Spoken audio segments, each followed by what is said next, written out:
Como decíamos ayer, viajamos hacia el año 1532. En Pontevedra, Bartolomé Sarmiento y María Gamboa traen al mundo a Pedro Sarmiento Gamboa. Lamentablemente, no se tiene mucha información sobre su infancia, pero aparentemente pasó parte de la misma en la casa paterna en las costas gallegas. Tal vez fue allí donde adquirió las primeras nociones sobre navegación. El misterio se extiende incluso hasta el punto de no saberse con seguridad en qué universidad cursó sus estudios, ni donde adquirió grandes conocimientos de astronomía, náutica, matemáticas y geografía. La siguiente pista que nos dejó Sarmiento fue a la edad de los 18 años, momento en que dejó la casa paterna para ingresar al servicio militar, peleando en diversas batallas, tras lo cual, en 1555, partió hacia el Nuevo Mundo llegando a México. En aquellas tierras permaneció 2 años en los que tuvo tiempo a tener problemas con la Inquisición, debido a una parodia de un auto de fe. Sarmiento fue encontrado culpable y sentenciado a azotes en la plaza de Puebla. Tras esto, partió a Perú, llegando en 1557. Por entonces, aquellas tierras disfrutaban de un periodo de expansión. Allí Sarmiento consiguió la cátedra de gramática gracias a la mediación del virrey del Perú, el marqués de Cañete, aunque no ostentó dicho puesto por mucho tiempo, ya que se unió al séquito del nuevo virrey, el conde de Neva, y, posteriormente, se convirtió en un subconsejero en asuntos de estrategia, navegación e historia. Gamboa entabló una estrecha relación de amistad con el virrey que, ante todo pronóstico, le costaría muy caro. En 1564, Nieva fue hallado muerto en Lima y los rumores se extendieron como la pólvora. Todos apuntaban a Gamboa acusándolo de haber predicho el peligro de salir de noche y por tanto de nigromante. Esto lo llevó otra vez ante la Inquisición, quien lo encontró culpable, condenándolo a la cárcel y el destierro. Afortunadamente, la condena no se cumplió y Gamboa pudo marchar a Cusco. 2 años después de la condena de Gamboa, en 1567, bajo el gobierno de Lope García de Castro, surgieron nuevos proyectos para buscar islas en el Pacífico. Todos ellos a raíz de leyendas propagadas por los incas en las que se hablaba de que aquellas tierras eran ricas en oro y plata. Entre aquellos proyectos se encontraba el de Sarmiento Gamboa, el cual recibió el apoyo de Castro. La expedición se puso al mando de Álvaro de Mendaña y a Sarmiento Gamboa se le nombró capitán de una de las naves y cosmógrafo. Las instrucciones dadas a la escuadra establecían que se consultase a Sarmiento en todo lo relativo a la navegación. Tras finalizar los preparativos, la expedición, compuesta de 2 naves y 160 hombres, zarpó de El Callao el 20 de noviembre de 1567. Sin embargo, los problemas aparecieron nada más empezar el viaje. Mendaña y Hernán Gallego, el piloto mayor, modificaron la ruta trazada por Sarmiento, lo que evitó que aquellos hombres llegaran a Australia. A pesar de ello, el 7 de febrero de 1568, la expedición llegó a una isla, la cual bautizaron con el nombre de Isla de Santa Isabel. Los españoles pronto se dieron cuenta de que la isla formaba parte de un archipiélago, el cual exploraron durante 1 año en busca de oro y lo bautizaron como Islas Salomón. En su viaje entraron en contacto con los indígenas que habitaban en ellas, y Sarmiento comenzó a establecer asentamientos, ya que para ello habían llevado armas, ropas, semillas, maderas, entre otras cosas. Sin embargo, esta labor le volvió a enfrentar con Mendaña, quien prefirió regresar alegando la falta de personal. En el camino de vuelta, Mendaña continuó con su política de no prestar atención a Gamboa en cuanto al rumbo a seguir, lo que llevó a problemas de navegación durante el viaje de vuelta, que, a su vez, llevó a una mayor tensión entre Mendaña y Gamboa. Tanto es así que al llegar a las costas americanas, Mendaña hizo prisionero a Sarmiento de Gamboa.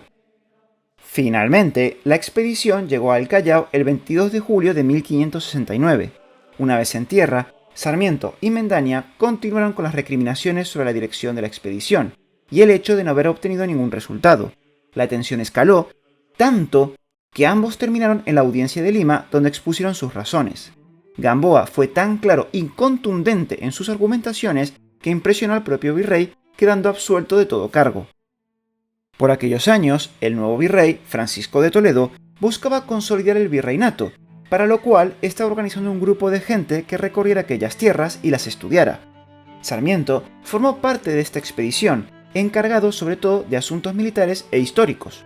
Durante los viajes, Sarmiento realizó entrevistas a los indígenas y supervivientes españoles de las primeras conquistas. Fruto de este trabajo fue su obra Historias de los Incas. una obra dividida en 3 partes.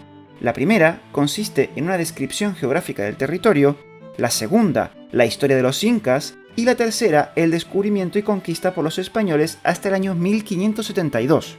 La gran virtud de esta obra es que es una de las mejores documentadas sobre los incas y la historia antigua de Perú.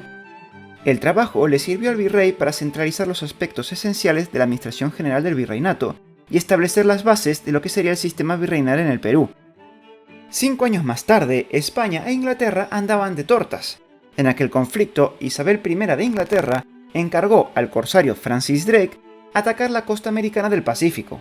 Drake recaló a finales de agosto de 1578 en el estrecho de Magallanes tras haber perdido todos sus barcos excepto el Pelican, al que rebautizó como Golden Hind. Las acciones de Drake por aquellas aguas llegaron a oídos del virrey Francisco Álvarez de Toledo, quien equipó 2 naves y las puso bajo el mando de Sarmiento con la orden de capturar al corsario de la pérfida Albión, pero no logró alcanzarlo. Tras el paso del corsario, el virrey se dio cuenta de que debían controlar el estrecho de Magallanes para evitar incursiones. Por ello, encargó a Sarmiento que reconociera la zona para establecer fortificaciones.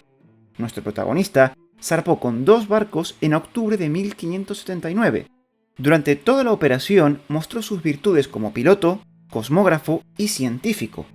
Sarmiento tardó 30 días en llegar al estrecho de Magallanes, pero solo lo pudo atravesar con uno de los buques, el navío Nuestra Señora de la Esperanza, donde iba Sarmiento. El otro navío se vio obligado a volver por los fuertes temporales. Nuestro protagonista recorrió el estrecho siendo el primero que lo navegó de poniente a levante. Durante su paso, reconoció las costas dando nombres a todos los puertos, ensenadas, arrecifes y puntos importantes durante su navegación, situándolos geográficamente con unos cálculos muy exactos, además de describir la fauna y flora de aquella zona. Vamos, no hizo casi nada. Ya en el Atlántico puso rumbo a España, pero su trabajo estaba lejos de terminar. Cuando estaba cerca de las islas de Cabo Verde, tuvo que combatir contra un corsario francés al cual obligó a retirarse. Una vez en las islas, envió un patache para informar al virrey del Perú sobre lo descubierto en el estrecho de Magallanes. Mientras tanto, Sarmiento reemprendió el viaje hacia la península, llegando en agosto de 1580. Una vez en tierra, se dirigió a Badajoz para encontrarse con el rey con la intención de informarle de lo ocurrido. Nuestro protagonista consiguió reunirse con Felipe II en septiembre. Durante la reunión, le mostró los descubrimientos realizados y convenció al monarca de que había que poblar y fortificar el estrecho de Magallanes con el objetivo de cerrarlo a los enemigos. La propuesta de Sarmiento fue estudiada y debatida por el duque de Alba y el marqués de Santa Cruz para, finalmente, ser aprobada por el Consejo de Indias. El proyecto era poblar y fortificar los márgenes norte y sur del estrecho en su parte más angosta. Rápidamente se organizó la expedición, nombrando a Diego Flores Valdés capitán general de la Armada del Estrecho y a Sarmiento Gamboa gobernador y capitán general de las poblaciones que se fundaran en el estrecho. La tensión entre Sarmiento y Valdés apareció incluso antes de zarpar. Al aproximarse el otoño de 1581, Sarmiento opinaba que era mala época para iniciar la expedición, pero se impuso el criterio de Valdés, zarpando de Sanlúcar a finales de 1581 los 23 barcos con 3.000 personas. Sin embargo, los temporales le dieron la razón a Sarmiento, ya que aquellos barcos se encontraron en medio de una gran tormenta que hundió 5 naves, muriendo 800 hombres, mientras el resto se vio obligado a volver a puerto. Finalmente, volvieron a zarpar el 9 de diciembre de 1581, pero esta vez 16 navíos que pusieron rumbo a Río de Janeiro, recalando en Cabo Verde, donde permanecieron hasta el 2 de febrero de 1582. La expedición llegó a Río de Janeiro el 25 de marzo, donde se quedaron otros 6 meses esperando mejores condiciones para la navegación. La tripulación estaba diezmada por las enfermedades y las penalidades del viaje, lo que empeoró las relaciones entre los jefes.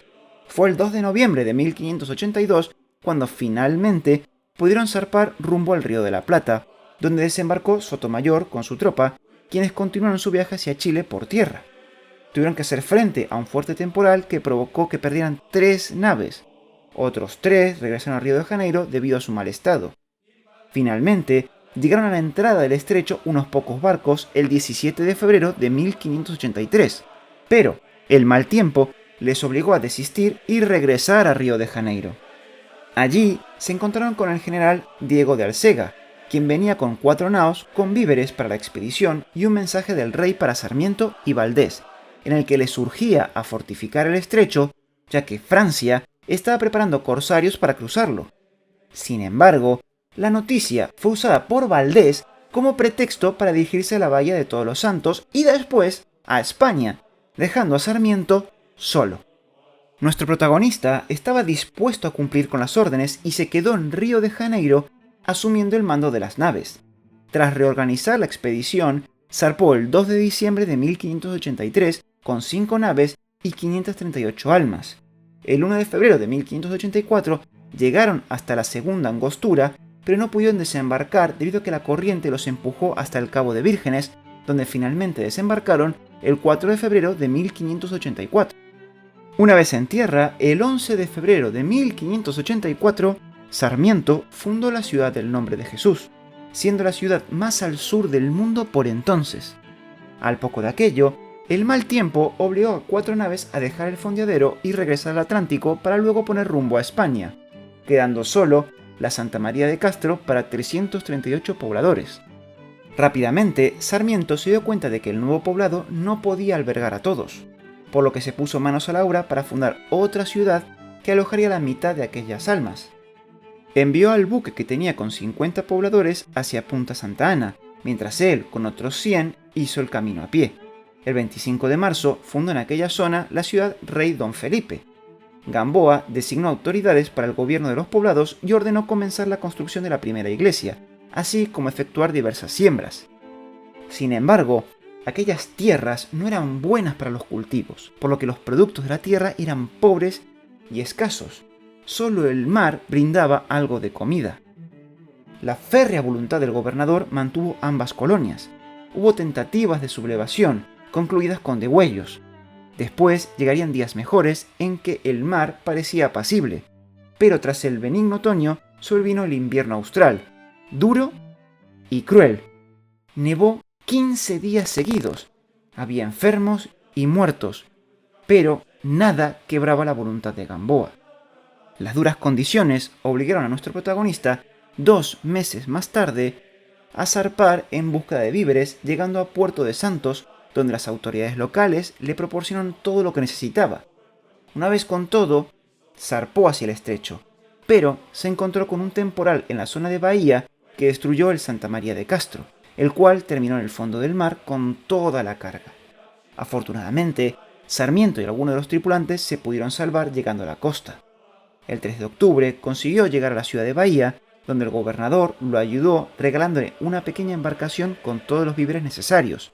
Sarmiento volvió a zarpar el 13 de enero de 1585, pero un nuevo temporal le obligó a tirar al mar toda la carga para poder salvar la nave y regresar a Bahía. Una vez en puerto, los tripulantes se negaron en rotundo a volver a salir. Tras todos los fracasos de intentar llegar al estrecho, Sarmiento desistió, y el 22 de junio de 1586 zarpó hacia España en una carabela portuguesa. Pero durante el trayecto fue hecho prisionero por Walter Raleigh y llevado ante la reina Isabel I. La monarca inglesa le entregó un mensaje para Felipe II para intentar iniciar las negociaciones de paz y lo liberó para que pudiera regresar a España. En su camino de vuelta pasó por Francia, donde fue hecho prisionero por los hugonotes y permaneció encarcelado 3 años esperando a que España pagara el rescate. Nuestro protagonista finalmente llegó a España en 1590. En todo este tiempo, Sarmiento no olvidó los asentamientos del Estrecho de Magallanes y la suerte de aquella gente, cuyo destino fue terrible, muriendo todos menos 2, quienes fueron recogidos por barcos ingleses. A su llegada a España, Sarmiento continuó pidiendo socorro para la gente del estrecho, pero Felipe II ya había decidido desentenderse de ese problema. Como una forma de compensar los servicios y desvelos con la corona, en 1591, Sarmiento fue nombrado almirante de una de las armadas encargadas de proteger las naves de la flota de Indias. Al mando de aquellas fuerzas, zarpó de Cádiz en mayo de 1592, pero cerca de Lisboa cayó enfermo y fue llevado a tierra, donde murió el 17 de junio de 1592. A pesar de los obstáculos que debió superar a lo largo de toda su vida, el legado de Sarmiento es importante. Sus descripciones del Golfo de la Trinidad y el Estrecho de la Madre de Dios, las recomendaciones para la navegación de los canales patagónicos y del Estrecho de Magallanes, recibieron la admiración por hidrógrafos modernos y fueron utilizadas por estos para trazar las cartas definitivas. Como cartógrafo, señaló la situación de Australia, a la que llamó la Tierra Grande del Sur, y tampoco se equivocó al determinar las corrientes del Pacífico Austral.